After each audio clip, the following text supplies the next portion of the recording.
Okay, we're live on YouTube.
Thank you everyone for joining us tonight with Dharma Connections with Geshe Gelek. So we are on day 25 in the section Repaying Their Kindness. And it looks like maybe sort of in the middle. And it's after the quote from Shantideva's Compendium of Trainings. So at the beginning of this day, day 25, Abunga Rinpoche mentioned how we should set our motivation for listening to the teachings by thinking, I will listen to the stages on the path to enlightenment, that is the king of instructions, the Mahayana, so that I alone can liberate my dear mothers from the ocean of samsara. Of course, we can also motivate or set our intention for everyone on the prayer list, for all the names that have been given to us. Repaying their kindness. Okay, here it is. She said repaying their kindness, right? In the middle of day 25, she said, okay. Day 25.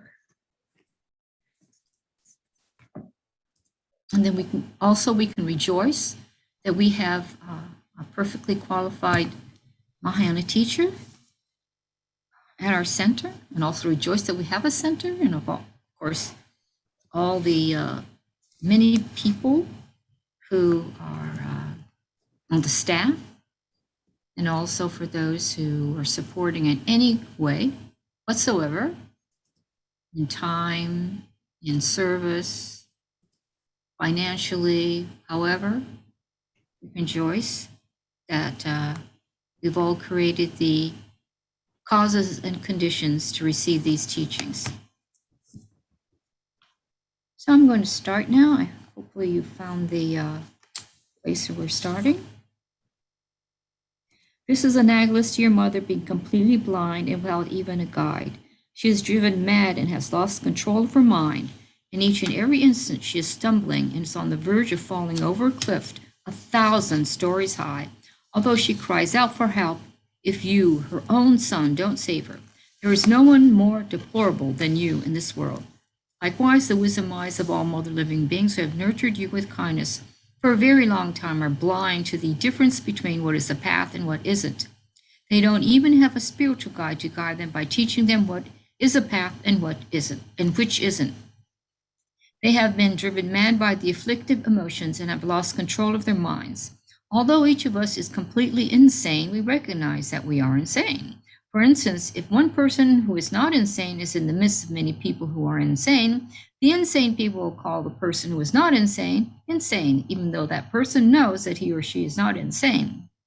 This is similar to the story about the descent of rainwater in a certain region that made people crazy. Not only that, but they stumble with each step. they take through engaging in wrongdoings through their activities. Finally, they fall over the cliff that is more than 1,000 stories high and plunge into the low realms. Thus, although they wish for happiness, they don't know how to accomplish the causes of happiness. Although they don't want to suffer, they incessantly create non-virtue as the cause of their suffering. They're completely confused about which actions to adopt and which one to forsake. How could you be so deplorable as to not repay the kindness of these beings who have been so kind to you? Query, well then, how do I repay their kindness? Response, although there is no doubt that giving food and drink to the hungry and thirsty, such as a little tea and butter, will repay their kindness to a small extent, not only will these acts not bring them long-term benefit, but they have previously done so much more for us than just that. Also, all such deeds also serve as the causes for contaminated happiness and do nothing more than bring them some slight temporary benefit. There could be no greater benefit than to establish in them the cause for becoming endowed with every type of happiness and for becoming free of every type of suffering. Therefore, we should contemplate by thinking, I shall strive to endow every living being with every type of happiness and to free them from every type of suffering. Meditating on affectionate love. Although in general, love wishes for living beings to have happiness and compassion wishes for them to be free of suffering, at this point, love is not the love that wishes for living beings to have happiness that is part of the four immeasurables. Instead, it is the effect of the three previous meditations in the series of the sevenfold instructions, cause and effect, which subsequently transformed into great compassion. This is affectionate love. Furthermore, previously an old woman asked Geshe what affectionate love was, and replied, affectionate love is when you develop loving kindness for all living beings that is just like the love you have for your son, Tolokor.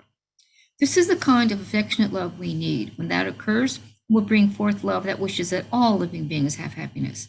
To meditate on that, we visualize our mother of this life and other loved ones before us, and then contemplate by thinking, although they presently desire happiness, not only is there no way for them to have uncontaminated happiness, but they don't even have contaminated happiness. Although they presently believe they have happiness, with the exception of the suffering of change, it is not happiness. How wonderful it would be if these mother living beings of mine, grasp at happiness, could be free from suffering and endowed with happiness. I shall work to ensure that they have happiness. It is extremely important and highly beneficial to meditate on love in this way. Nagarjuna's precious garland states, giving 300 dishes of food 3 times a day cannot compare to a portion of merit within a mere instant of love. Gods and men will come to love you, and they will also protect you. You will have peace of mind and much happiness. Poisons and weapons will not harm you. You will effortlessly accomplish your aims, and you will be born in the world of Brahma. If you don't attain liberation, you will still be protected by these 8 good qualities of love. Thus, you will obtain these 8 good qualities of love. Moreover, by meditating on love, you will come under great protection similar to King Bala Maitreya. If you have the 8 immeasurables of love, you will be liberated from all worlds. Even the compassionate teacher cannot be captured by your weapons. I know of no one other than you who has defeated all 10 million demons in battle. 10 million billion soldier demons were defeated by the Buddha's concentration of love. No matter how many or few living beings there are, you will develop dominion over them through the extent of your meditation on love. Furthermore, if you meditate by visualizing the living beings in one continent, you will be reborn as a wheel-turning king of iron. Likewise, if you sequentially visualize living beings in 2, 3, or 4 continents, you will be born on wheel-turning kings of copper, silver, and gold, respectively. According to the teachings in Vasubandhu's Treasury of Abhidharma, a complete set of the 4 continents, together with the celestial abodes, is counted as one, functions as the basis for 1,000 worldly realms, and will become the first 1,000 of the worldly realms. Regarding the 3,000 worlds, the first 1,000 are comprised of 1,000 similar sets. The second 1,000 is calculated by counting those first 1,000 1,000 times, which would equal 1 million. The third 1,000 is calculated by counting the second 1,000 1,000 more times, which would equal 1 billion. If you meditate on love for living beings in 3,000 such worldly realms, you will be reborn in the great Brahma realm as Brahma, the Lord of the 3,000 worlds. If you visualize all living beings reaching the extent of space, you will attain the great Brahma state of the Bhagavan Buddha. Thus, there are limitless benefits to meditating on love. Training the mind in great compassion. Great compassion is the uncommon cause of bodhicitta. The degree of strength of your compassion determines the degree of strength of your bodhicitta, which in turn makes a huge difference in the amount of ground you can cover in your path to enlightenment. There are 5 analogies that show the speed at which you progress along the path, which is determined by the degree of your compassion as follows.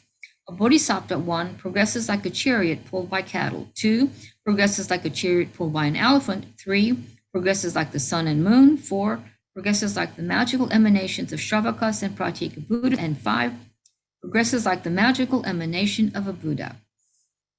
Although Conqueror Maitreya had already developed bodhicitta for 80,000 eons prior to the time when our compassionate teacher generated bodhicitta, because of his love, our teacher achieved great enlightenment before Maitreya, which was due to the power of extremely powerful bodhicitta that holds others more dear than oneself.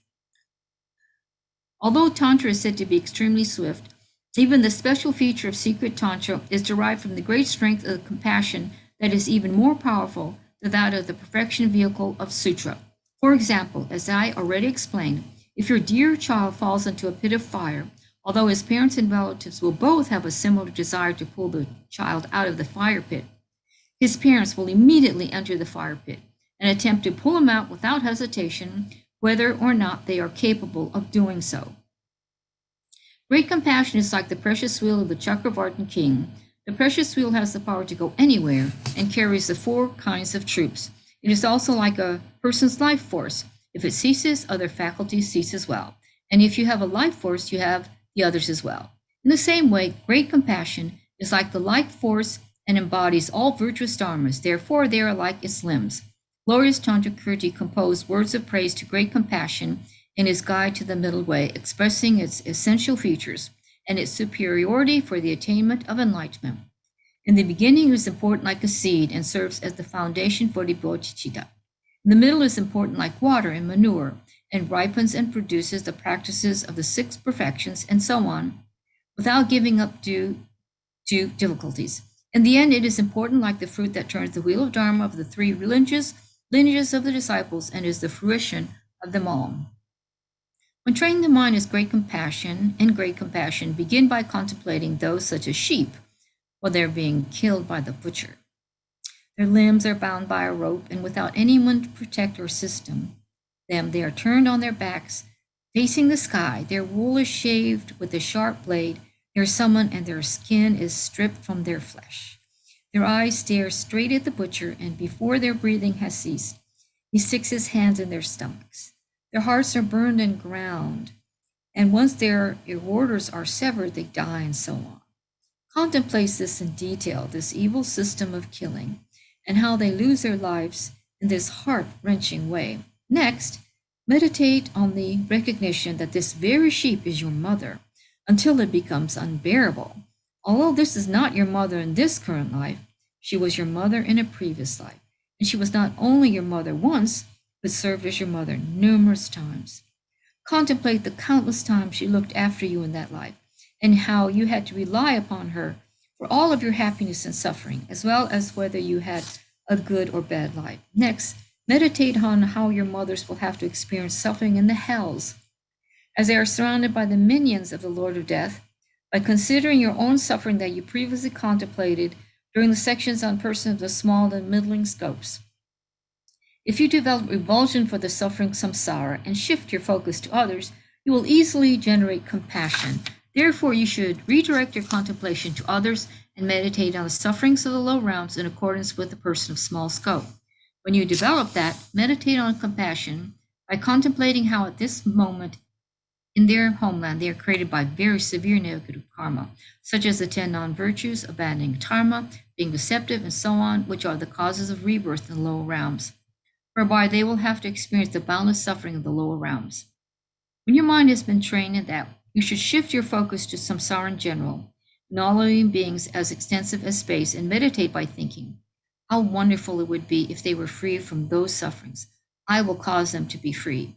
According to historical accounts, after Jonan Taranatha saw a hunter kill a deer, his compassion grew exponentially, whereby he developed compassion in his mental continuum. Throughout this section, we'll also contemplate recognizing all beings as your mother, remember their kindness, and develop the wish to repay it. With respect to the measure of having developed great compassion, Kamala Shila's treatise of the first stages of meditation states, when you develop a naturally occurring compassion that spontaneously wishes to completely purify all living beings from their suffering, which is similar to the affection a mother feels when her child is unhappy, at that time your compassion is complete and therefore receives the name great compassion. The mere compassion that the mother develops when her small child whom she greatly loves experiences very painful suffering is a mere fraction of that mind of great compassion. It becomes fully qualified great compassion when you generate spontaneous compassion for all living beings. The occurrence of an uninterrupted, powerful desire to liberate all living beings from suffering is a measure of developing great compassion. Through this, you should also understand the measure of generating great love.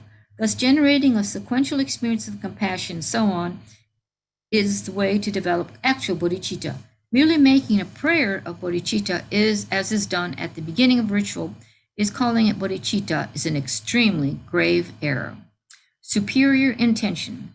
Meditate on superior intention that takes on the burden of liberating and enlightening all living beings by thinking, I will strive to endow all living beings from every form of happiness and free them from suffering. Furthermore, the state of enlightenment is endowed with every form of happiness and is free from every type of suffering.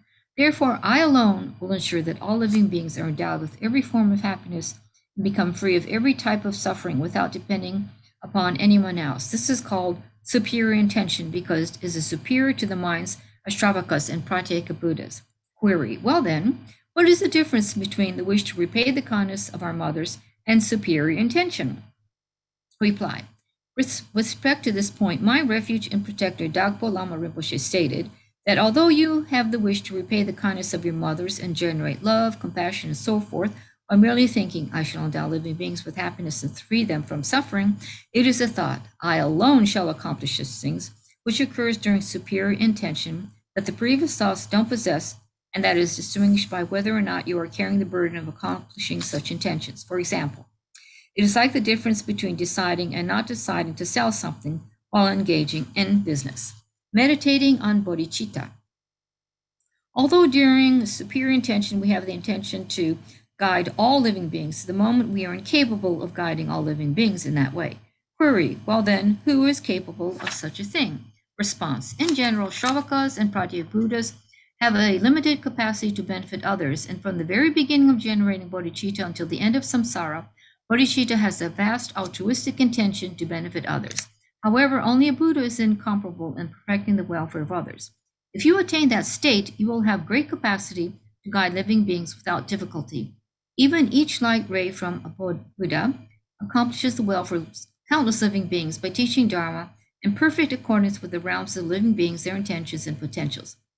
Buddhas are also capable of revealing an emanation body in the presence of each and every living being, while in meditative equipoise on such as say are able to understand and display all conventional phenomena. Without relying upon effort or conceptual thought processes, they spontaneously accomplish their enlightened actions, engage in them unceasingly, and so on, as I explained previously during the section on going for refuge. For example, previously a famine broke out in a country and a father found one piece of discarded sheep carcass.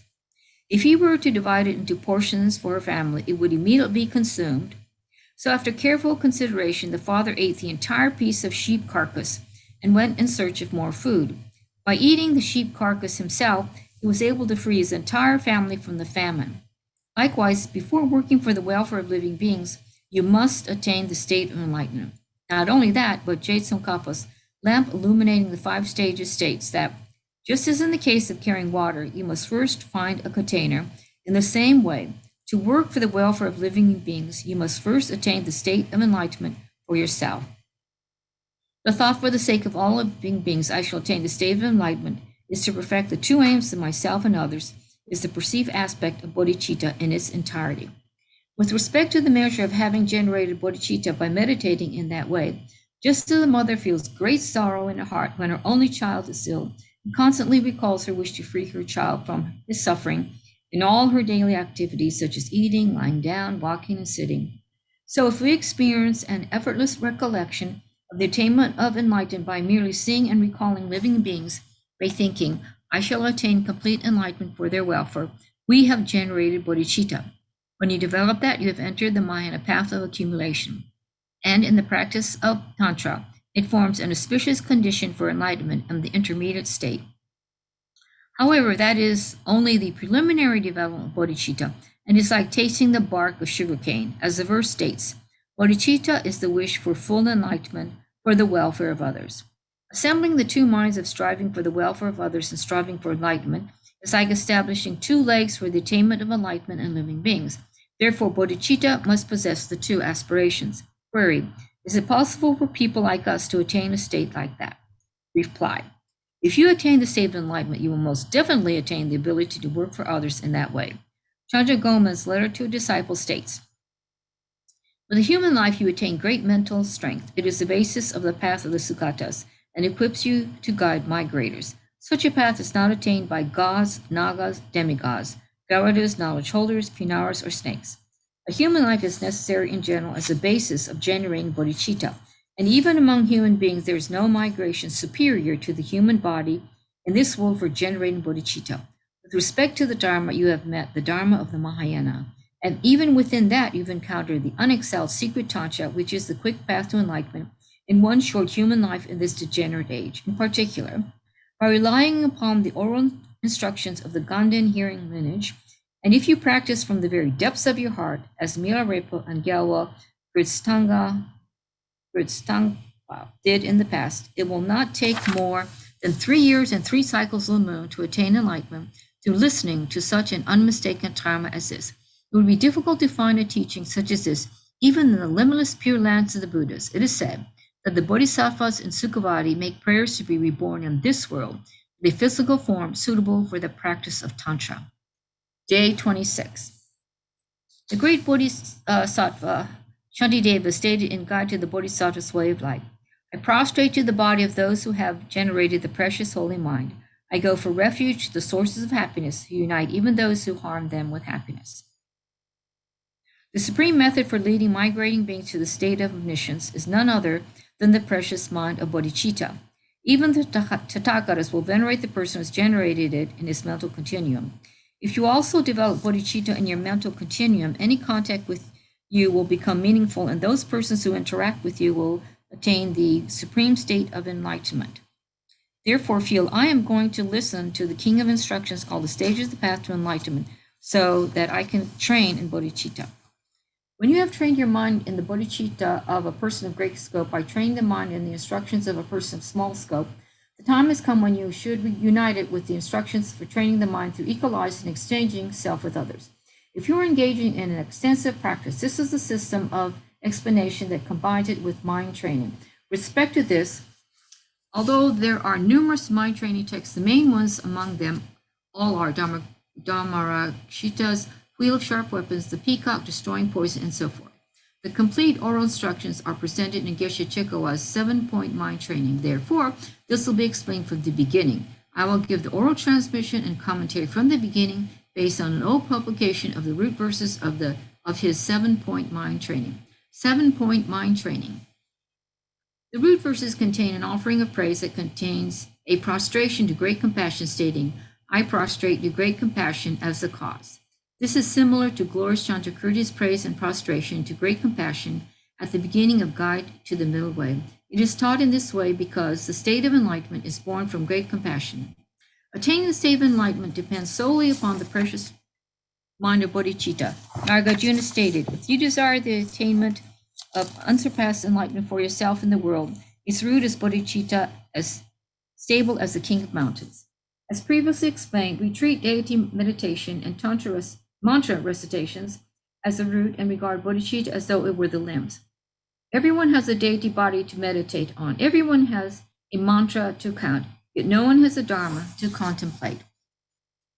This is the fault in not understanding that even the unique speed and unique profundity of mantra must be drawn out through bodhicitta. Shantideva stated in Guide to the Bodhisattva's Way of Life, if living beings have never before even dreamt about such a mind for their own welfare, how could they generate it for the welfare of others? When our hair pores don't tremble upon contemplating the way in which we experience suffering in the lower realms, we will never reach a level of compassion that cannot bear other living beings being tormented by suffering. Therefore, we must sincerely engage in training our minds to the path of being of lower scope and so forth, and sequentially train the mind from the proper reliance upon the spiritual guide onward. If we understand this point, we will understand the way to progress along the path of the complete teachings. We should apply these meditations on the Lamrim by combining them in this way for many months and years. If you don't apply ourselves in that way, it will be as the Kadampas of old said when they stated, "You say nothing comes from your contemplations when you meditate. Don't lie. During the day, you are constantly distracted and you spend the night sleeping." This is how things go for us. Geshe the Great spent 12 years in the presence of Serlingpa, and Geshe Chekawa spent 14 months on mind training in the presence of Sharawa. Then Tsongkhapa the Great was alive. He also had a system for giving a commentary on mind training for 8 months. As I already explained yesterday, the origins for the system of mind training through the sevenfold instructions of cause and effect are the liberation of Maitreya Sutra and the lineage of oral instructions that Maitreya gave to a Sangha.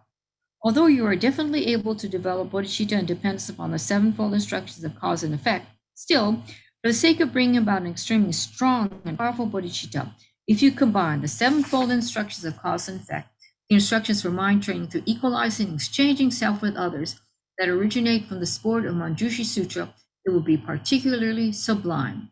Furthermore, at this point, I will offer a combination of equalize and exchange self with others and the 7-point instructions on mind training.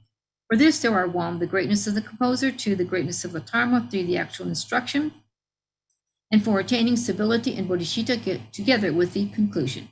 7-point mind training has 3 sections. 1, greatness of the composer, 2, the greatness of the Dharma, 3, the actual instructions. The greatness of the composer. The root text of Geshe Chekawa's 7-point mind training states, the lineage of this nectar-like instruction comes from Serlingpa. In general, the 2 main disciples of the teacher are Maitreya and Manjushri, and the lineages for both the oral instructions of the vast and profound come from these 2. The incomparable Atisha the Great combined them together in a single stream of transmission and mastered the instructions their entirety. In particular, these oral instructions for equalizing and exchanging self with others were given to Bodhisattva Shantideva by Venerable Manjushri and were passed down in stages. And Atisha the Great received that lineage of instructions for bodhicitta from 3 lamas. He received these instructions on the 7-point mind training from Serlingpa, and Atisha in turn gave them to Geshe Dontonpa as a sealed in secrecy teaching by stating, "Other than you, I've not found anyone else to offer these teachings to," which was the way things actually were. Next, the lineage continued on to Geshe Chekawa as a secret Dharma that could not be set into writing. The necessity of keeping these teachings secret is revealed in Shantideva's Guide to the Bodhisattva's Way of Life when it states, "You should practice this holy secret of exchanging self with others." As it states, having forsaken consideration for your own welfare, you contemplate exchanging self with others. These days, the scope of ordinary beings' activities does not lie beyond their selfish concerns. These teachings will not enter their thoughts or be absorbed in their minds. Therefore, they are kept secret. The narration of the daughter of Zawo and so forth are sources of these instructions on equalizing and exchanging self with others presented in the discourse of these oral instructions. This is in accordance with Tsongkhapa's Lamrim, which relays the events of Captain Zawo's daughter as well as when our teacher was previously born in hell as the strongest wagon puller and generated bodhicitta by cherishing others and so forth. J. Lama Tsongkhapa praised these instructions by calling them Chekawa's special lineage for bodhicitta, and Chekawa was among Geshe Sharawa's 4 most well-known disciples of the oral lineage. Geshe Chekawa's family was Nyingma, who was extremely bright and had memorized around 100 volumes of teachings, their texts on the 5 sciences, and so forth.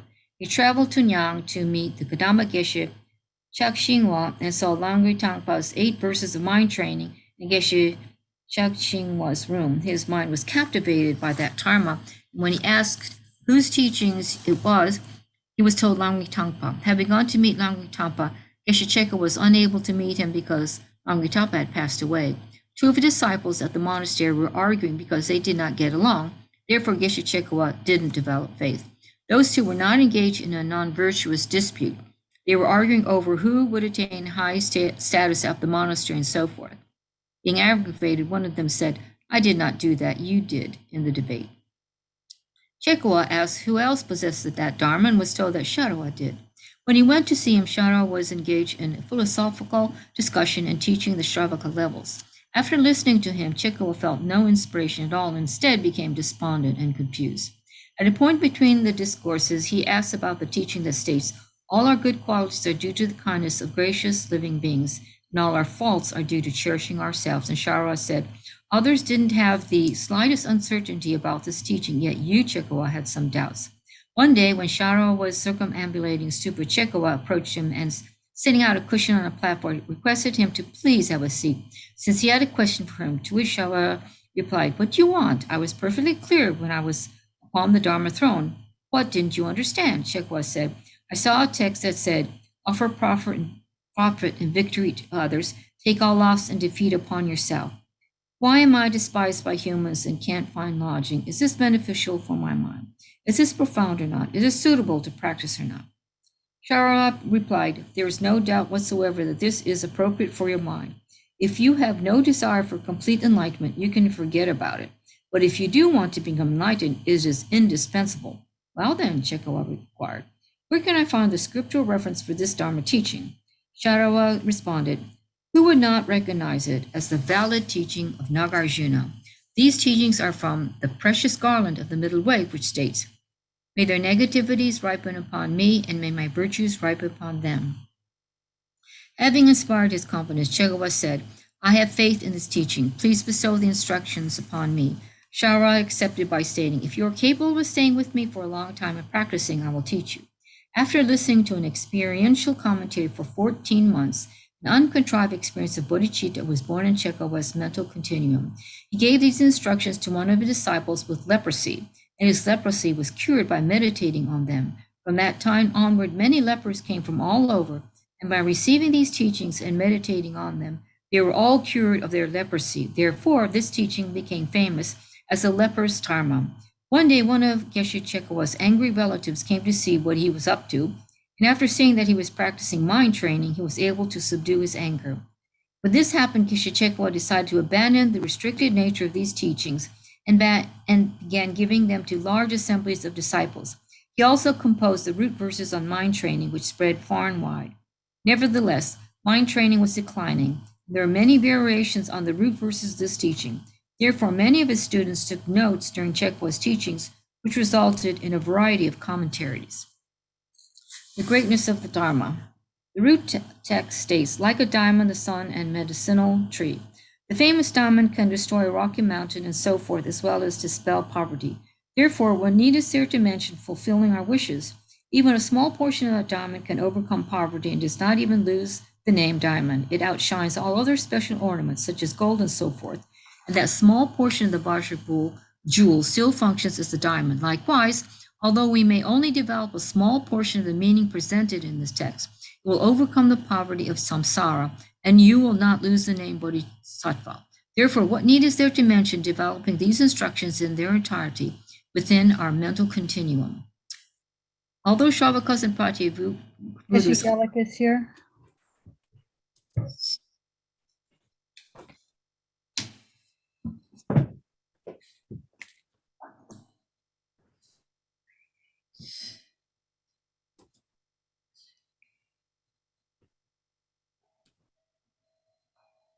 Yeah, please have a seat.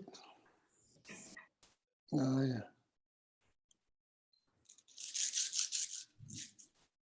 Oh.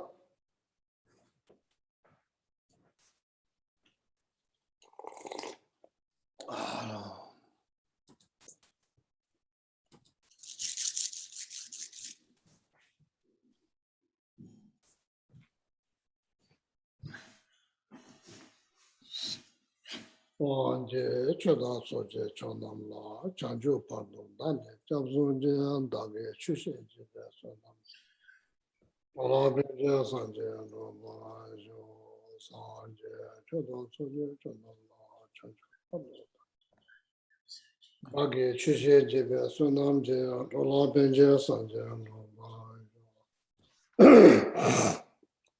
Sanje choda soje chonamla chanju pardon dane jabzunje Nagi Chinyangi Pesanangi Chola Pinchi.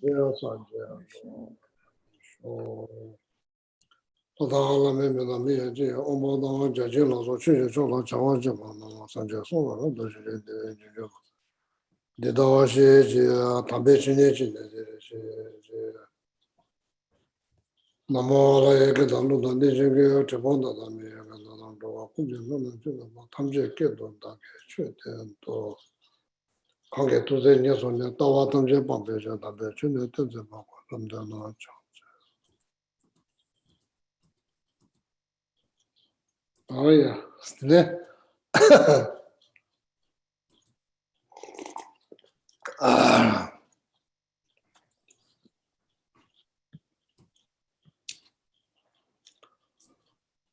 good evening, Venerable Hamullah. Good evening, Ramasi. Good evening, Bodhisattva Patrick. Good evening, Ryan. Lee. Good evening, Elise. Good evening, Carmen. Good evening, Yeshua. Good evening, Pati Pantiji. Good evening, Govina. Good evening, Nico. Good evening, Jessica. Good evening, Helen.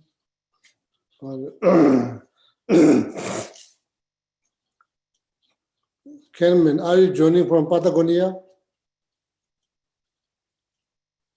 Carmen, are you in Patagonia? Are you talking to me, Carmen? Yes. Are you in Patagonia? No, I'm from Lima, Peru originally, but yes, I speak Spanish, but I'm living in North Carolina.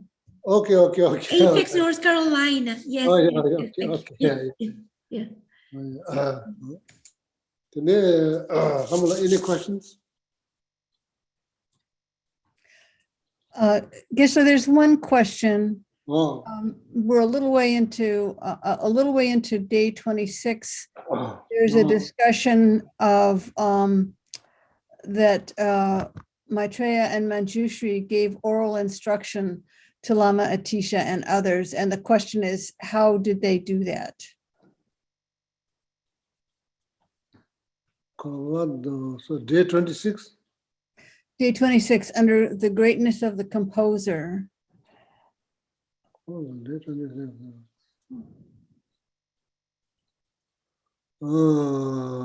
First I need to find the page.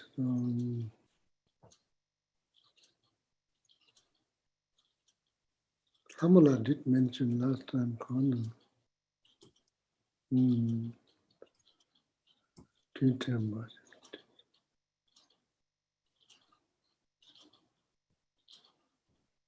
Are we still in like instructions how to develop bodhicitta? Now we're into the 7-point mind training, and Okay. it's about, how Geshe Chekowa's 7-point mind training says the lineage of this instruction comes from Serlingpa, and it's right after that. The greatness of the composer.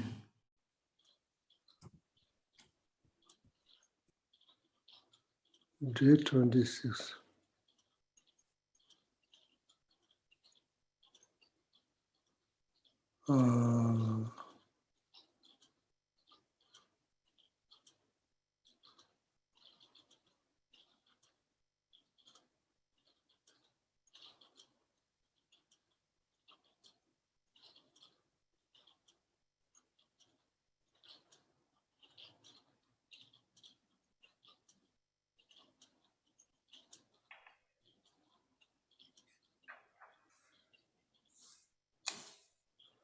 How many pages into day 26?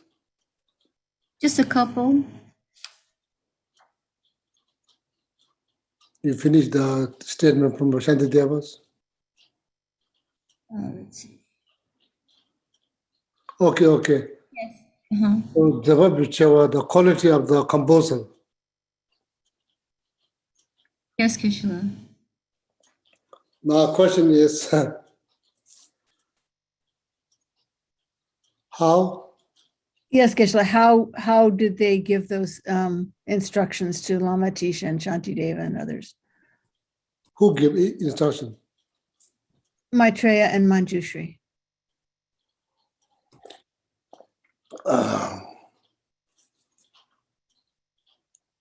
To Lama Atisha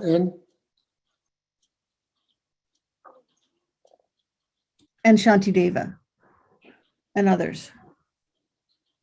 It says, Geshe, in particular, these oral instructions for equalizing and exchanging self for others were given to Bodhisattva Shantideva by Venerable Manjushri. Okay, I saw. Yeah. 내가 두진 님부터 실행하는 주변시 tempe seji to chamja yin jube subject. Tamaniga nyame chuo chimbun. Jube is not like lineage run through Shantideva and Atisha. It's not like the lineage.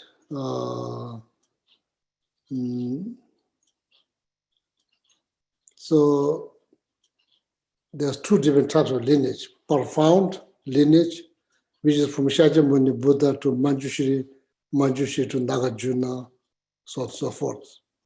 So then there's like method. Sabbath, Geshe was all the method side of practice or teaching, such as how to develop bodhicitta. There's two types of instructions. These are all called method side of the teachings. Profound usually refers to shunyata.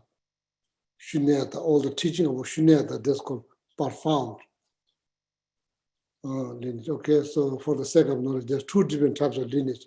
One is called method, that include all the method part of the practice or teaching, such as in how to develop bodhicitta. There's two critical instructions how to develop bodhicittas. Come from Shakyamuni Buddha to Maitreya Buddha to Arya Asanga, then from there goes on and on. There's many lamas between that. So then profound lineage from Shakyamuni Buddha to Manjushri to Nagarjuna. So then so on. So there's between so many lamas. So then those two lineage continue all the way to Lama Atisha. Does not mean Lama Atisha received them directly from Maitreya Buddha and Manjushri. It's clear? Yeah, so if you think Lama Atisha received directly from Manjushri Maitreya Buddha, that's incorrect. So the lineage, both lineage, Lama Atisha possess both lineage, which is continues from Maitreya Buddha, method part of the lineage continues from Maitreya, Shakyamuni Buddha to Maitreya Buddha, Arya Asanga, then all the way to Lama Atisha. Profound Shakyamuni Buddha to Manjushri Nagarjuna, so all the way. Then there's two different lineage, but Lama Atisha possess both lineage. That's what it means. Lama Atisha possess doesn't mean like Lama Atisha directly to receive from Manjushri or like Maitreya Buddha.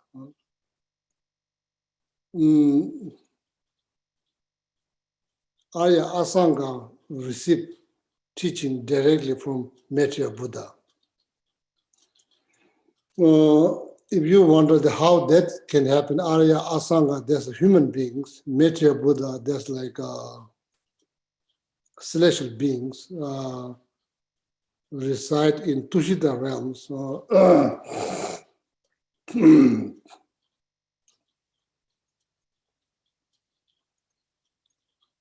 Desire realm, formless realm. Within the desire realm, there are like 7 different types of celestial realms.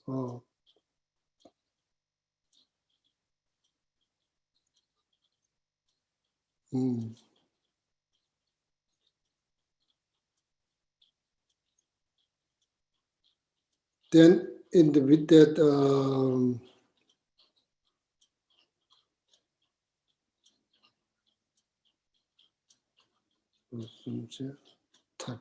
then Tushita is number 4.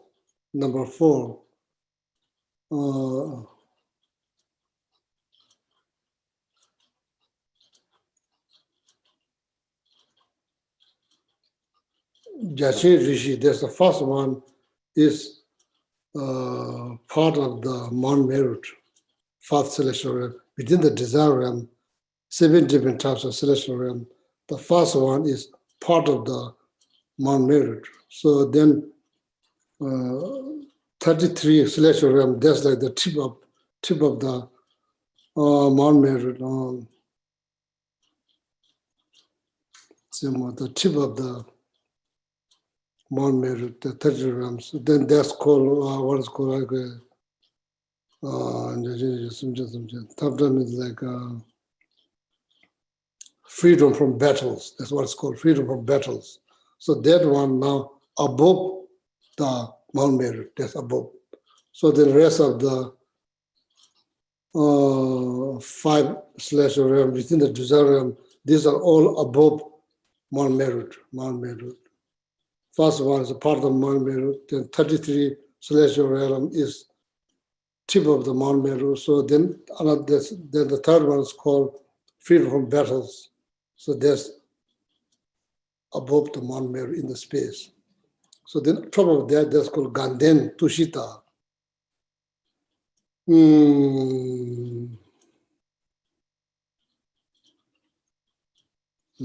The Tushita realms.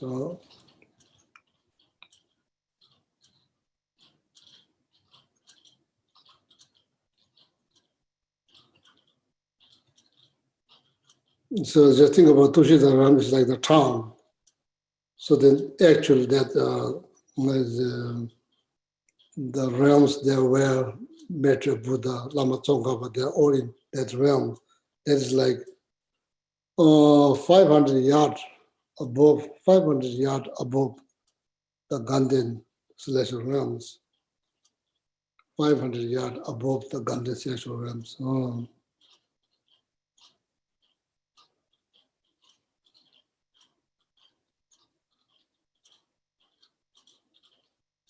It's like the distance between town and monastery. Like that distance, according to the Vinaya Sutra, that distance should be like at least 500 yards. So like 500 of them. If the monastery get too close to the town, then that's distraction. So monastery should be 500 yards from the monastery. So the Ganden realm, just think about like the town. So then above 500 yards above there, so that's the realms where Metta, Buddha, Lama Atisha, Lama Tsongkhapa, so all of them now they are there. So teachings, Panchaparamita Sutras. So Arya Asanga went in that realms. Arya Asanga went to that realms. That realms, one morning is the 50 years of human life. One morning, so 50 years of human life. One day, one generation is gone. One day is the whole generation, human generation. One day is 100 years. Only one morning, that's 50 years. Arya Asanga went there for just one morning, received this 5 treatises taught by Metta Buddha. The ornament of clear realization, ornament of mind, and discourse. So then there's a 5 set of teachings that Arya Asanga managed to receive directly from Metta Buddha. So then came to the world, 50 years, then the Arya Asanga one. So then Nagarjuna, so I don't remember, Nagarjuna probably did receive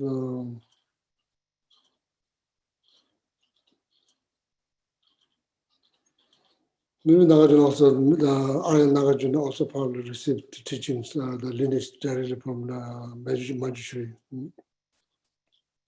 So that's the lineage. That's how the lineage, transmission of the lineage. So then Lama Atisha possessed both of them. Dhamma niga nyame chuo chimbola jubi chuo chikris judes.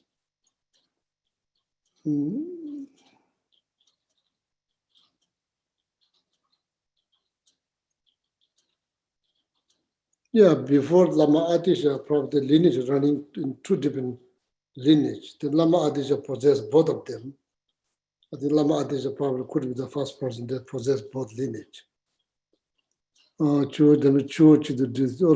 like two different creeks running separately. Then till reach the Lama Tsongkhap, it kind of like has emerged in one. So that's what it means. Okay.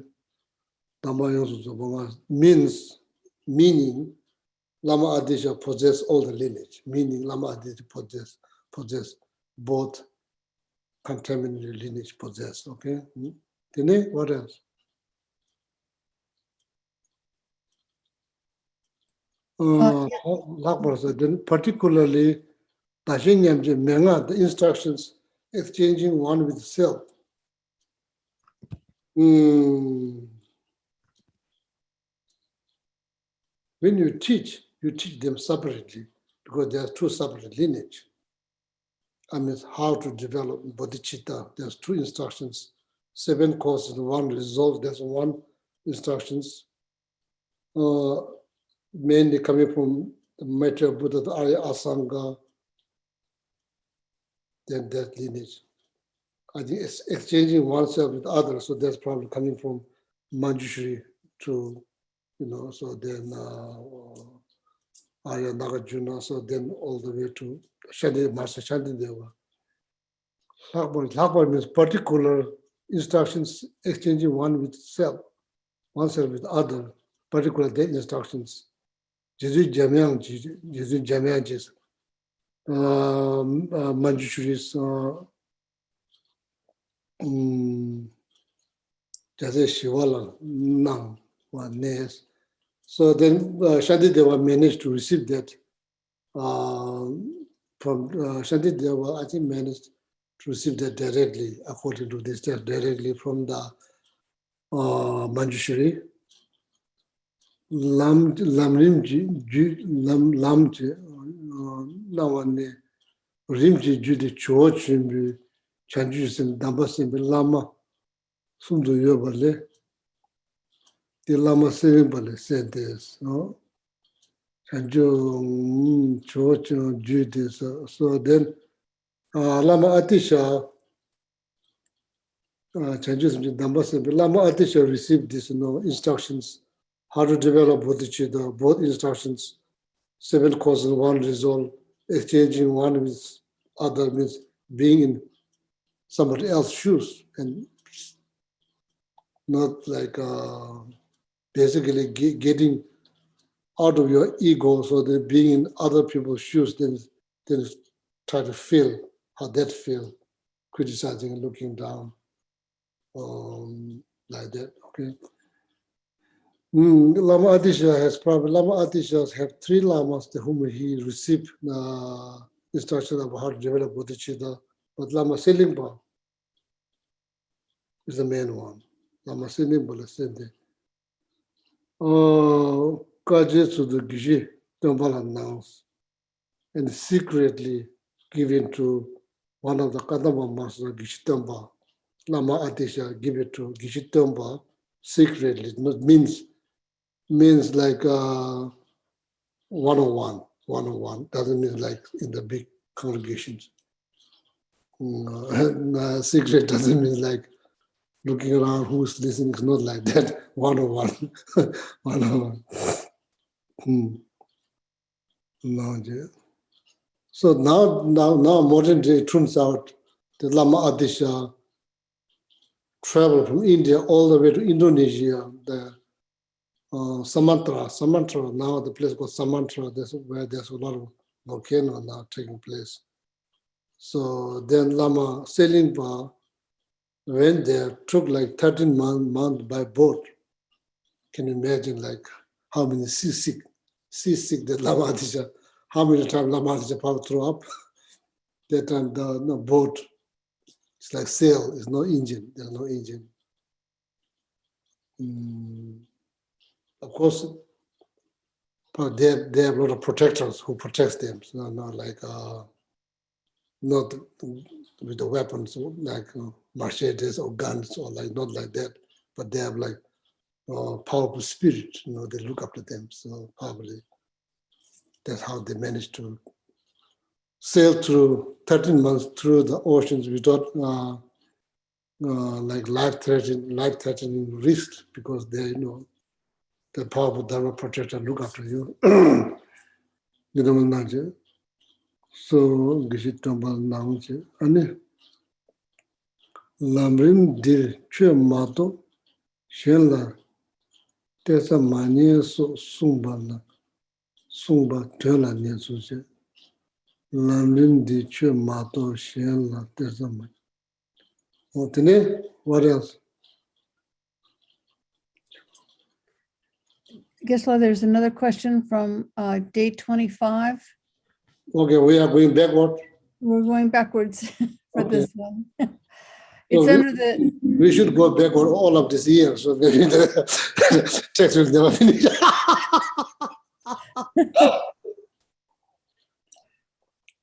Just joking. Didn't it? yes, it's under the heading of great compassion, training the mind in great compassion.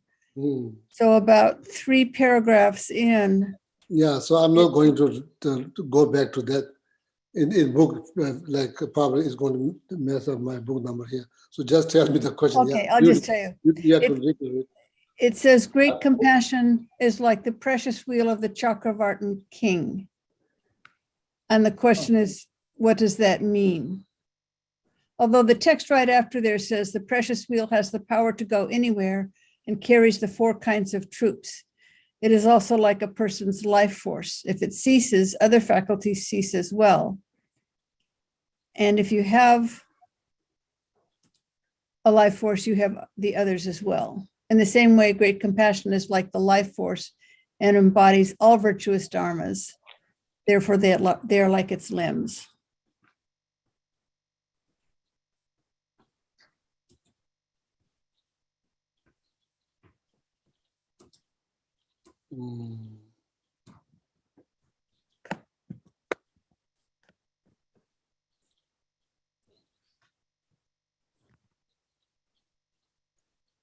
So that's the Dharma wheel has 8 spike. Dharma wheel. At the ancient time, that they used as a weapon.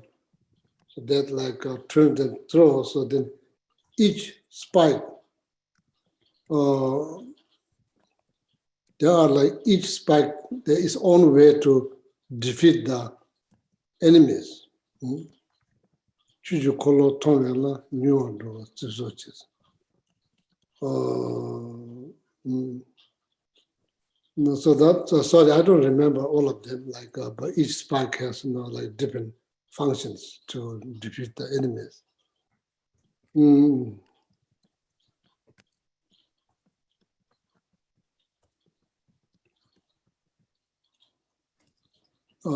I think Buddha's teaching is similar, like that will as a weapon.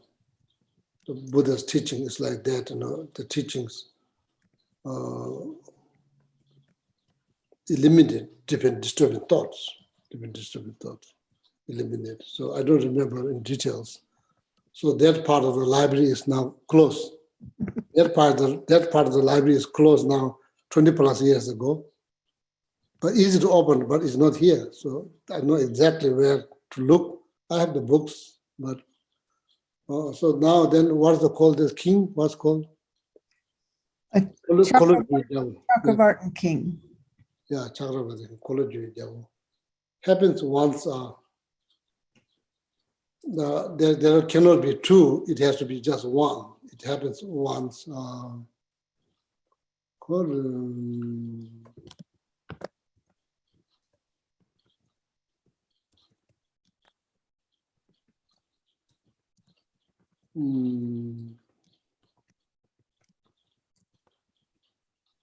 Yeah, it's like I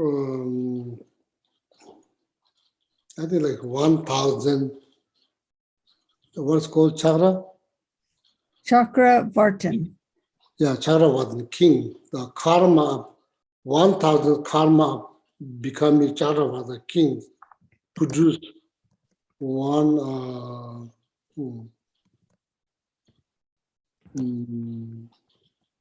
pole poor, like not poor, what do you call that? Hair, that some people has like hair here, what do you call it? Not just a lot of them, just one long hair. What's called, the Buddha has one hair, what's called? If it's in the center of the forehead, it's called a third eye, but No, it's not that eye, it's hair, it's hair. yeah. Hair, it's not that eye. So anyway, so end of the day, we should not go very detailed into that, so there's not much benefit. So anyway, so like 1,000 karma to become this Chakravarti kings produce one hair in Buddha's body, like one piece of hair. 1,000 of them, then so produce like one mark. Then 1,000 of their karma produce one sign, 84 marks, 32 signs. That's not easy to achieve, so there's like a lot of merit is required.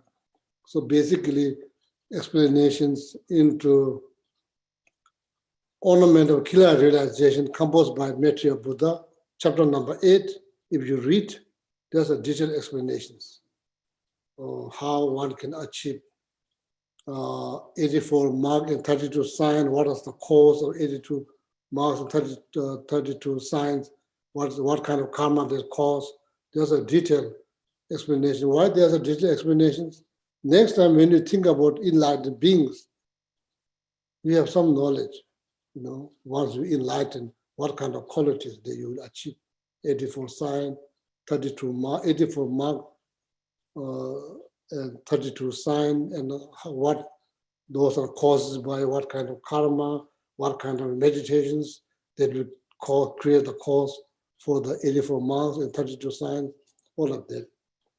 So in there, the chapter number 8, ornament of clear realizations, composed by Maitreya Buddha. Chapter number 8, there's a detailed explanation about enlightened qualities, if you are interested, okay?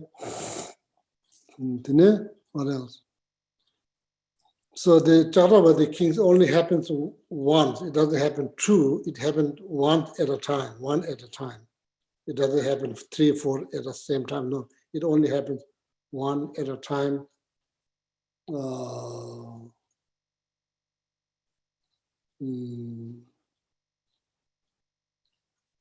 It only happens in the universe, only one at a time. Not happen like 2 or 3, 4 at a time. It only happens one at a time. So then that civilization will be very peaceful. There will be no war. People live their life very ethically. So simple life. So only having one at a time.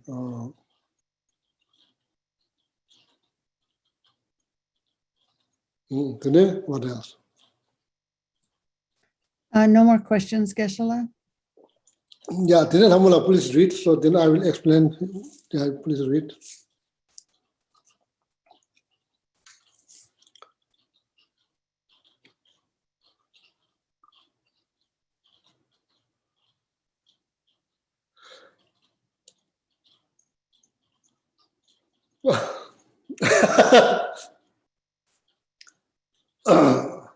Sign of hunger.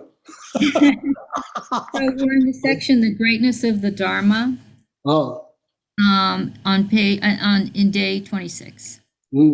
Although Shravakas and Pratyeka Buddhas are like golden ornaments, they are outshone by a bodhisattva.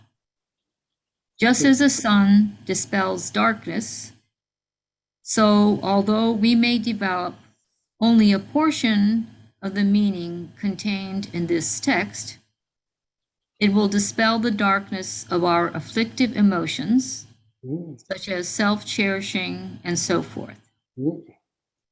What need is there to talk about a complete medicinal tree when each and every part, such as the leaves, is capable of dispelling illness? In the same way, what need is there to mention the entire meaning of this text when even developing a small fraction of it in our mental continuum will work like medicine to dispel the illness of the afflictions, such as self-cherishing and so forth. In particular, if we don't possess...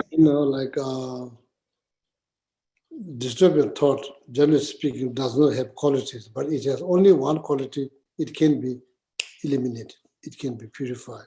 So that's important to remember. No matter how long the darkness in being there in the room, one moment of light, it can eliminate. It doesn't matter how long it's been there. One moment of light can eliminate that darkness. Could be been there. The room has never light up like 10 years. So that's how long the darkness has been there, 10 years. One moment of light eliminates. Same thing.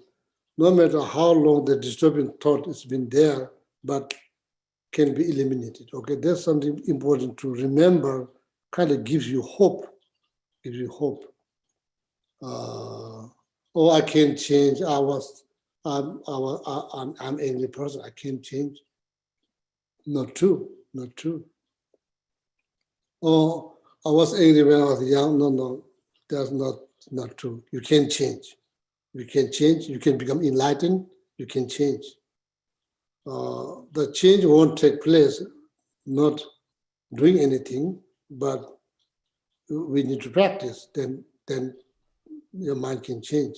So that's the good news. Okay. In particular, if we don't possess this Dharma during this era of the 5 degenerations, when we are seized by adverse circumstances. Yeah, 5 degenerations. If you wonder 5 degenerations, nowadays you can just Google them. So probably Google will give you something. So whenever you search some, Google will give you not just one, give you probably more than 10 or like a lot of them. Another question is, are you getting the right answer or not? That's the question. So degeneration,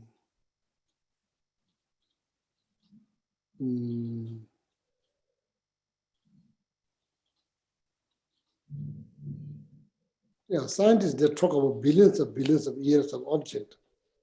They talk about dinosaur. Do they know how long dinosaurs live? Do they know the lifespan of dinosaur?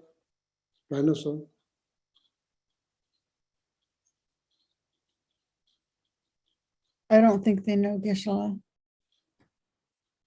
Do they bluff?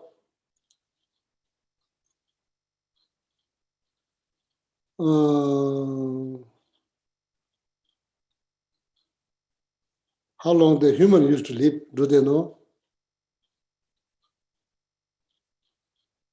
They do talk about how long humans been around, right? Yes, Geshe, they talk about how long humans have been around, but Can we rely on that information or not? Can we rely on that information or not? Or they're just assuming? Or that's also their assumptions? Or they're just assuming, or they know exactly how humans been around? I think it's a little bit of knowing and learning, they learn new things all the time, Geshe. So I think they're pretty confident. Yeah, in the Western world, you have expert for everything. Yes. Anything you bring up, they will bring you one expert. If you laugh, so they will bring you one expert, then explain what that means. Quite amazing. If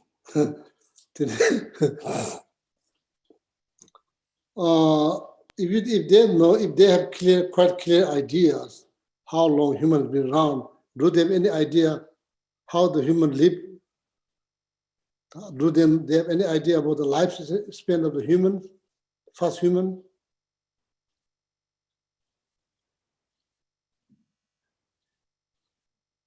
I'm not sure people really know.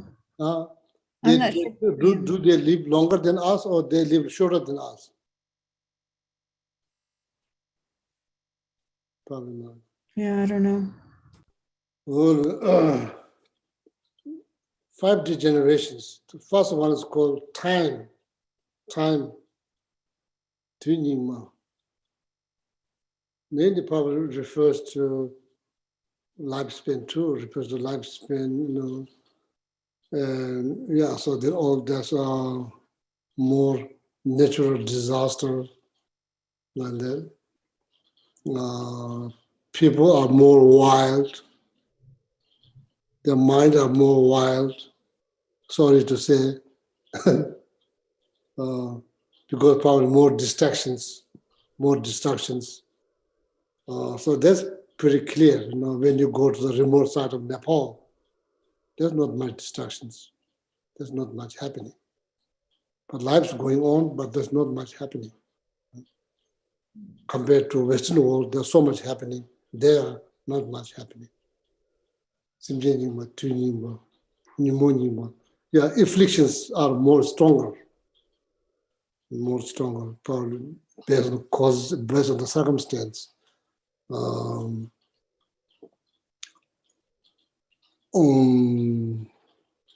the disturbing emotions based on the football team, soccer team, football team, basketball team, Democratic, Republican, this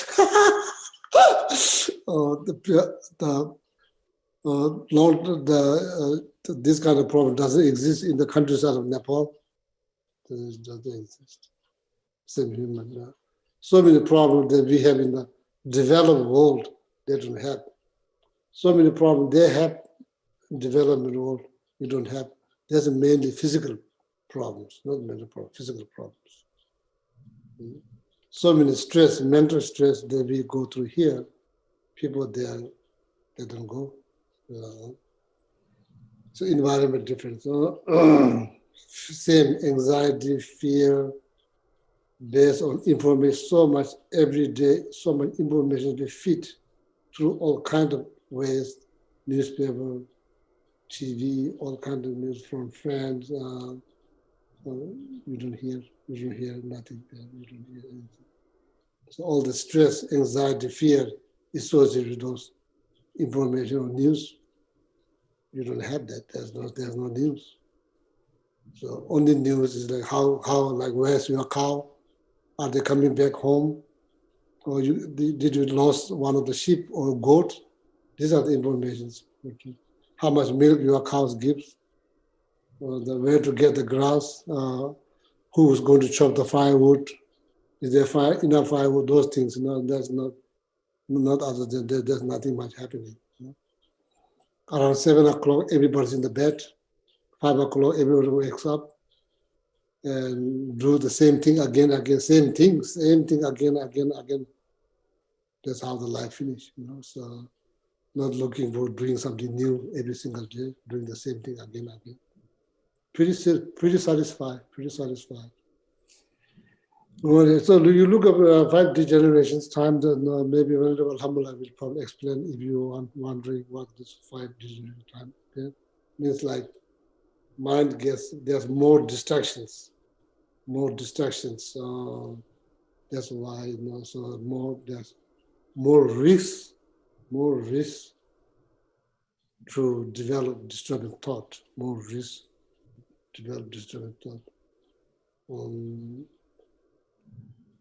disturbing thoughts are easy to rise. So there's 5 of them. So now you have some clue.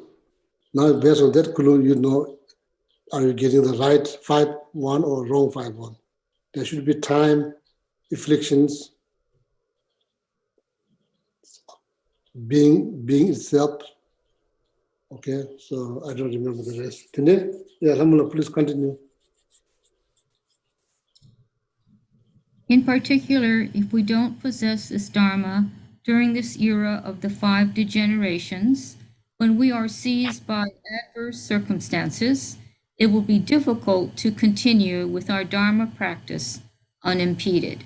See, when you hear word Dharma practice, it's not that complicated. It is what Dharma practice, what it really means, it means transform our mind. That's all. Well, and hope that eventually that you just have pure mind. You don't have any disturbing thought at all. No matter what kind of circumstance, either you are going through difficulties, you don't have disturbing thought.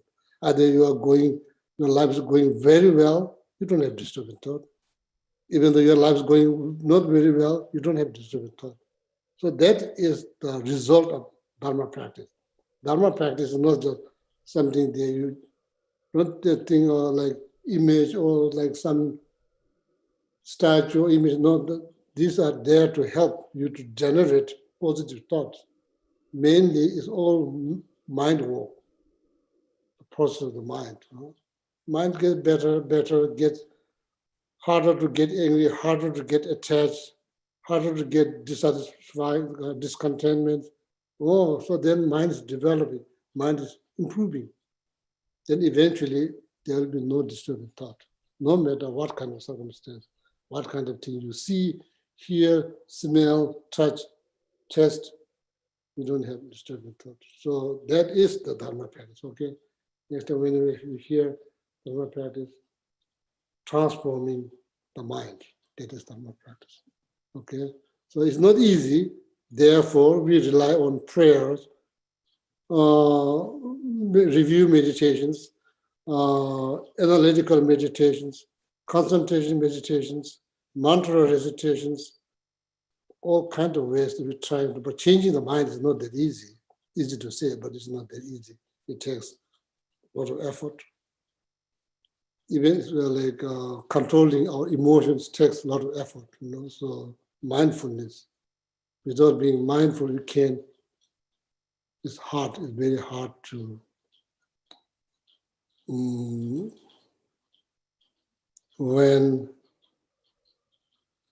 you're about to get angry, you could control yourself, but that requires some dedications, mindfulness, a lot of analysis is needed.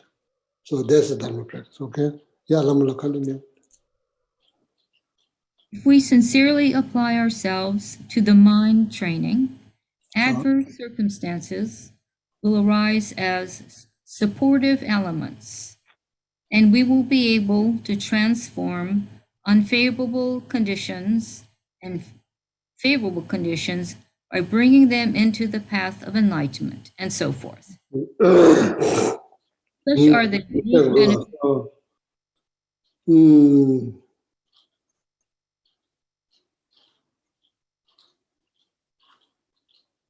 Yeah, teaching about karma can bring you so much benefit if you become serious about teaching of karma. It brings you so much benefit.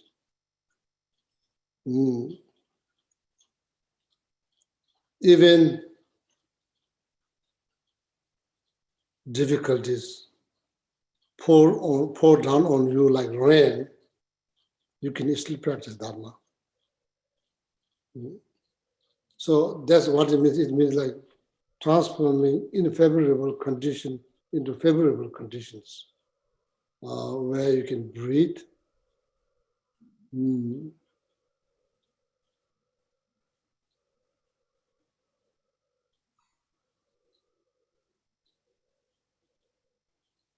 Yeah, so Dharma has a lot of benefit.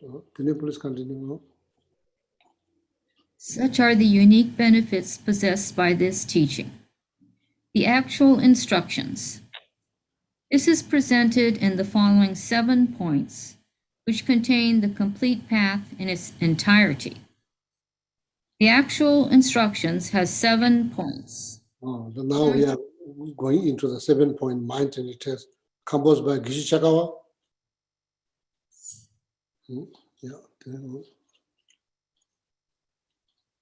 Point 1, teaching the Dharma of preliminary foundation. Point 2, training in the 2 types of bodhicitta. So Point there 3, we just talk about 7 causes, 1 result, and exchanging oneself with other. There's 2 types of bodhicitta. or conventional bodhicitta, ultimate bodhicitta. One of those. Point 3, transforming adverse conditions into the path to enlightenment. Point 4, presentation of a lifetime's practice in summary. Point 5, the measure of having trained the mind. Point 6, presenting the commitments of mind training. Point 7, the precepts of mind training. Okay. Point 1, teaching the Dharma of preliminary foundation. The root text states, first train in the preliminaries. Furthermore, if I were giving a commentary on mind training alone as a preliminary, I would give a commentary on the paths of a person of small scope and a person of middling scope. However, I have already given a detailed commentary earlier, and that will perform the same functions. Therefore, I don't need to give a new commentary. Point 2, training in the 2 types of bodhicitta. So when you're reading a Lamrim, small scope, middle scope, there's kind of like preliminaries, like preparation for bodhicitta. Okay, preliminary.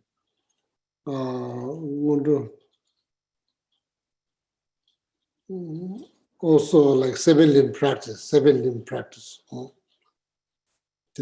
Yeah, please, yeah, I'm going on. Training the 2 types of bodhicitta has 2 sections. 1, training the mind in ultimate bodhicitta. 2, training the mind in conventional bodhicitta. This order is according to the ancient texts on the root verses of mind training of the old Kadampas, and is intended for bodhisattvas with sharp faculties. All Kadamba from Lama Atisha is the one who found the Kadamba traditions. From Lama Atisha, between there's many Kadamba masters, all the way to Lama Tsongkhapa, considered as all Kadamba traditions. Then from Lama Tsongkhapa to till now, that's considered as a new Kadamba traditions. For the sake of knowledge. New Kadamba tradition, don't think that now there's a group, it's called New Kadamba tradition. Don't think about that. New Kadamba traditions, from Lama Tsongkhapa all the way to now, that's the New Kadamba tradition. New Kadamba tradition, you should not think about these organizations. So that's wrong. That's incorrect. Okay.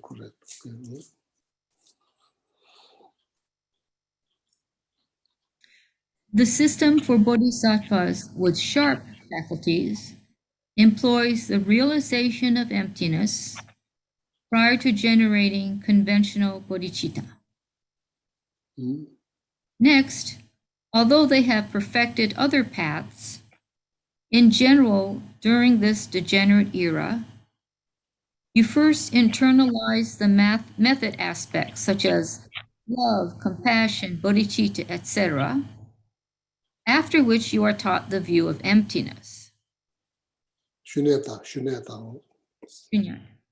If shunyata is taught from the beginning, there is an extremely great potential for error through misunderstanding and negating the necessity of karma, as the story of the Indian Mahasiddha Mantangipa illustrates. For that reason, it is important that the commentary is given according to the order presented in the stages of the path to enlightenment in Conquered Tsongkhapa's teaching tradition of the new Kadampas. The way to meditate on ultimate bodhicitta will come later, during the final perfection of wisdom, by conjoining it with superior seeing when I give a detailed explanation. In general, there's no definitive order which one you should develop, bodhicitta, or maybe wisdom realizing shunyata. Generally speaking, some text talks about bodhicitta, then shunyata. Some text talks about shunyata, then bodhicitta. So therefore, there's no definitive order. That's for sake of the knowledge. It's like individual choice. But generally speaking, to avoid the risk, better to explain bodhicitta first, then shunyata later. So then your understanding with shunyata will be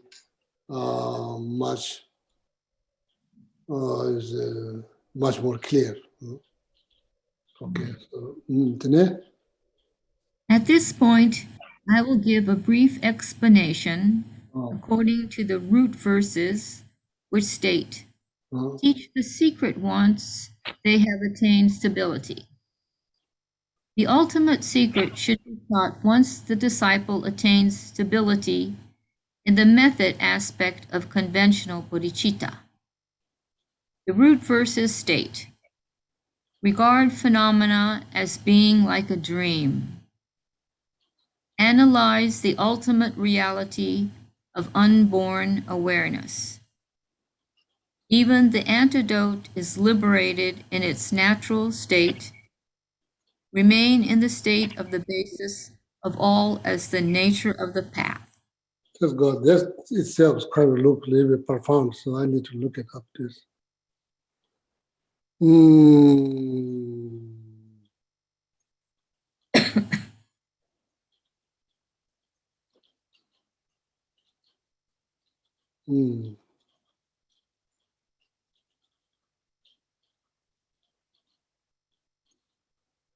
Let's go on.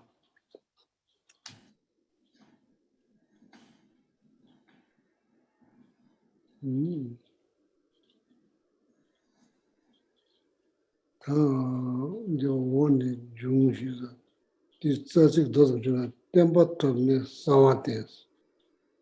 Near Sheba Tabjicha, Kunzu Chanju, similar temper to me, Sawat and the Tony Temple. Chuna Milan Tabu Sums. Maji Ripe Shilla Chus, Nimuni Ransado, Namjingo Kushing.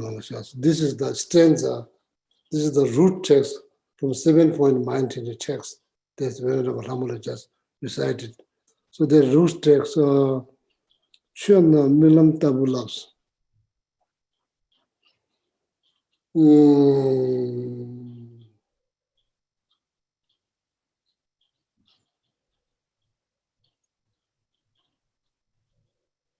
It's called like samadhi, like illusions, not shamatha.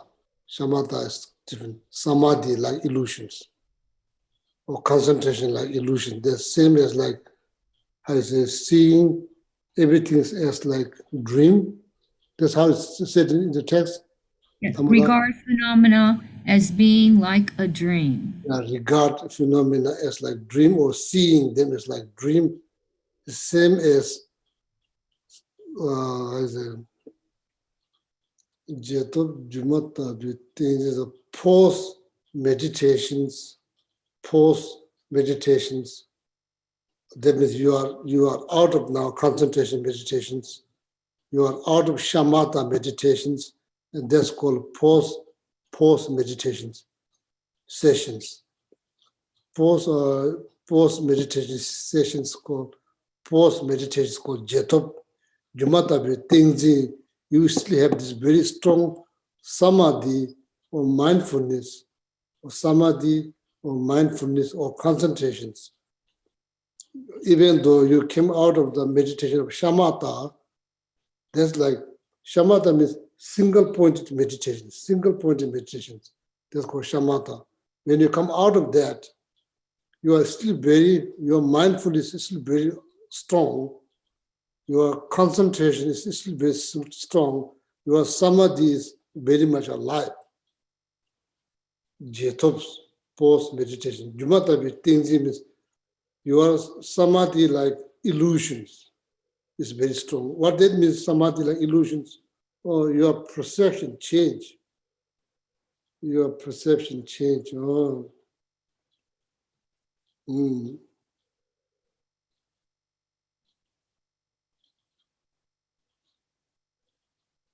You realize before you didn't realize, before you think it's real, now you realize all your perception is the manifestation of your mind. All your perceptions about color, people, religion, politics, things. Before you didn't realize these are the manifestations of your perceptions, your mind. It's called perception. It's like your perception is not different than illusionists create something beautiful, horses out of piece of wood. That beautiful horses created out of piece of wood, but you don't see the piece of wood. What you see is horse, beautiful horse. Actually, it's not horse. That's how you see. That's your perception. It's not real. You may think it's real, and all kind of emotion, attachment arise based on that illusions created by illusionists using a piece of wood. Illusionists see what he or she see. She sees the same thing as you see, beautiful horse. Seeing there's no difference. Illusionists who created this beautiful horse out of piece of wood or piece of stone, illusionist sees the beautiful horse, you see the beautiful horse. What's the difference? Illusionist does not believe what she or he sees. You believe. That's the big differences.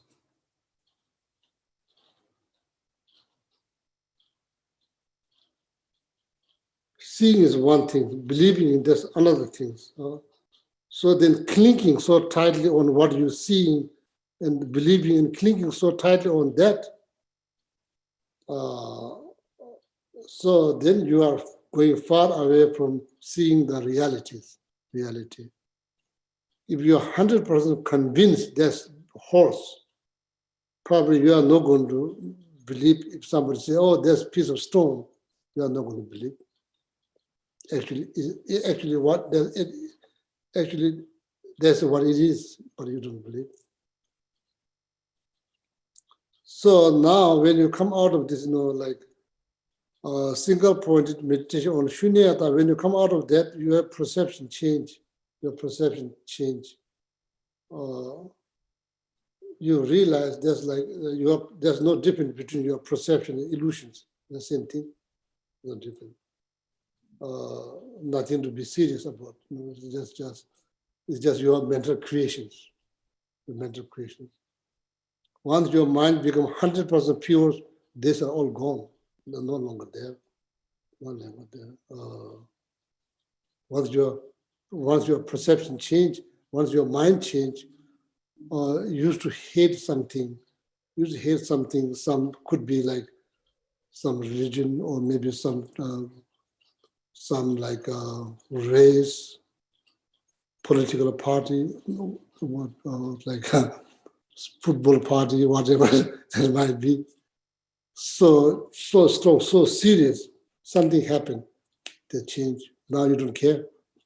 You don't care. Now you no longer care. Who wins, who loses, you don't care. So before it's so serious, even though you have to punch somebody's face, you will in the stadium while you're watching the game. So that's why you see in the stadiums the people there, especially in like Europe, they fight. The very reason they go there, entertain, but they fight.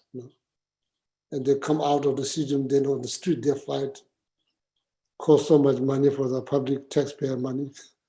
So, unbelievable. So not just that, you want other people to fight with you. In reality, player power, they make millions of dollars, so you don't make anything. You don't make a penny punching someone's face. You don't make penny. So people who are playing the game, they probably make a lot of money. So I'm not sure, they may not care that you are fighting or not fighting, so probably they don't see that you are fighting, probably unless they watch news. So anyway, there happen in our life something that we take so seriously, all of a sudden, not all of a sudden, then times go on, then your mind change, then that change. See, so that's what's called illusions.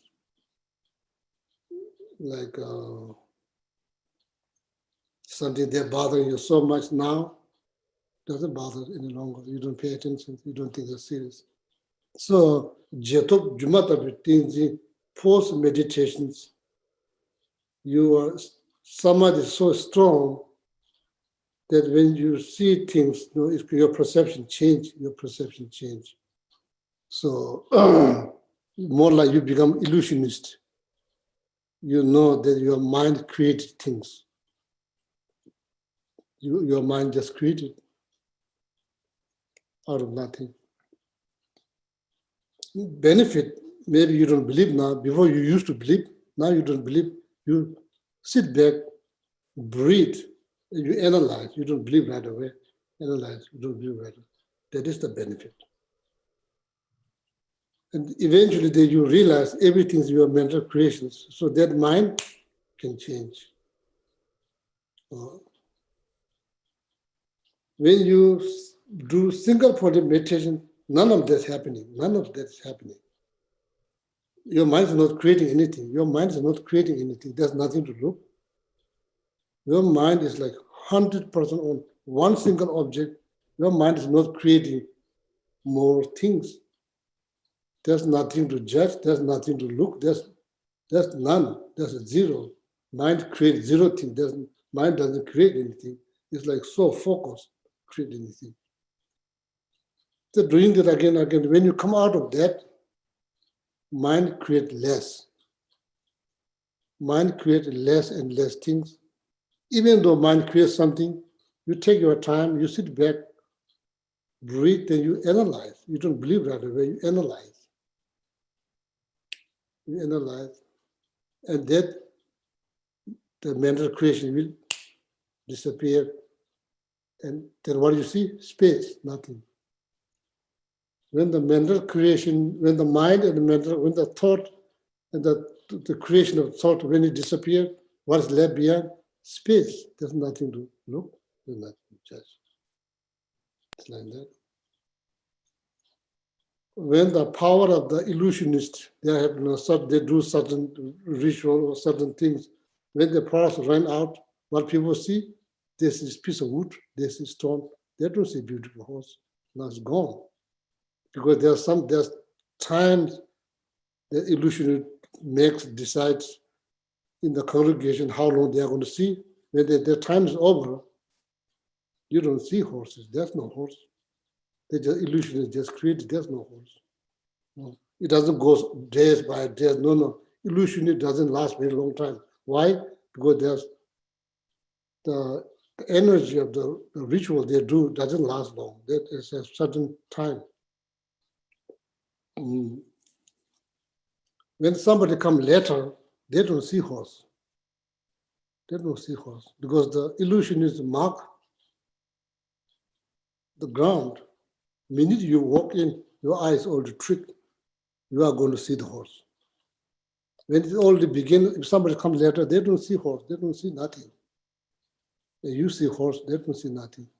Because that tricking people's eyes is over. It's over. You can do it again. You cannot do it again. If somebody comes later, they don't see anything. They don't see horse. But you still see horse. And not just that, you believe that, and you talk, and you have a lot of conversation based on that horse. Basically, it's just a piece of stone. Same thing. So we create something. Also, then based on that, so much conversation that we go to again, like that. Okay. So that samadhi like illustrations. So, jato dumadu. Milam tagal chuna milam tabula regarding everything that appears, regard them as like illusions. Require some mindfulness. It's not that. It's not automatic.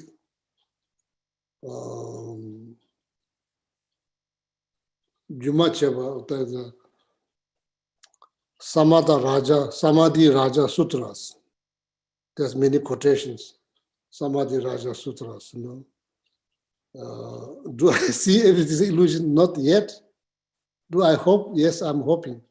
Do I see now? No. Do I remind myself every day? Yes, I do remind myself every day.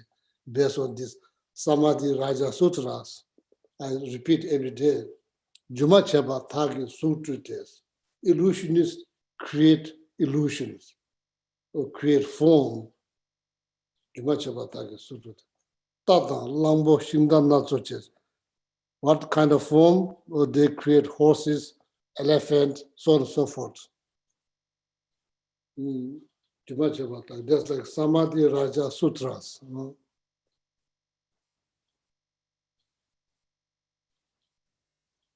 Whatever you see, horse or elephant, whatever you see, horse and elephant have been mentioned, but could be dog, could be cat, could be bird, could be parrot, anything. Whatever you see is not there.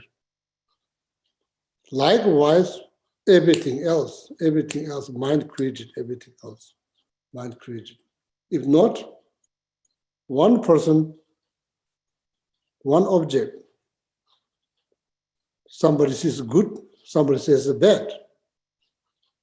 One object cannot be good or bad, both. There's logically is against the logic. One person cannot be good or bad at the same time. But the people see one person, somebody says a good, somebody says a bad. Who's right, who's wrong? There's no right or wrong. There's no right or wrong. What's happening? Mind. Same body, not because of the body, it's a work of body. No, we have same body. It's because of work of mind. That's what is happening.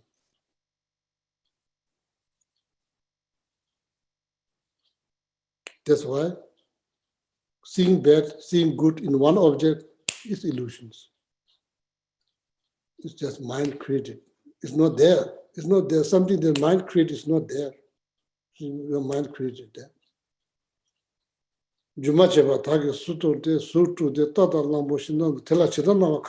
Whatever you see, horse, rabbit, parrot, is not there. Likewise, everything else. Do I see that now? No. Not at all, even not close.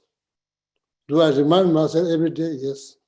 Based on some other Raja Sutra, I repeat that every day.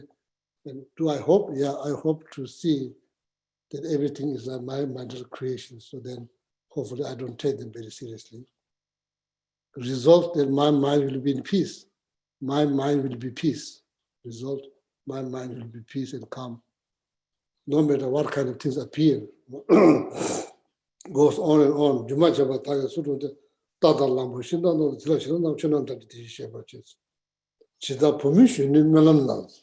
Young woman, dream of young woman. The young woman dreaming, having a child, giving a birth. Son, probably by ancient time. So it's just say child. Dreaming about giving a birth of child. Not long after that, dreaming again, the child is dying. Child died. When you awake, there's dream. When you awake, there's dream. It's a dream. Do you go through different types of emotions? Yes, happiness, joy, sadness, all of that. When you awake, it's just dream. You realize your dream. What, Ramasi, what you say? Oh, Geshe, we're over time. Time is over. Oh. Yeah. Next time, don't ask about the illusions. It'll go on and on and on and on like till 4 o'clock in the morning.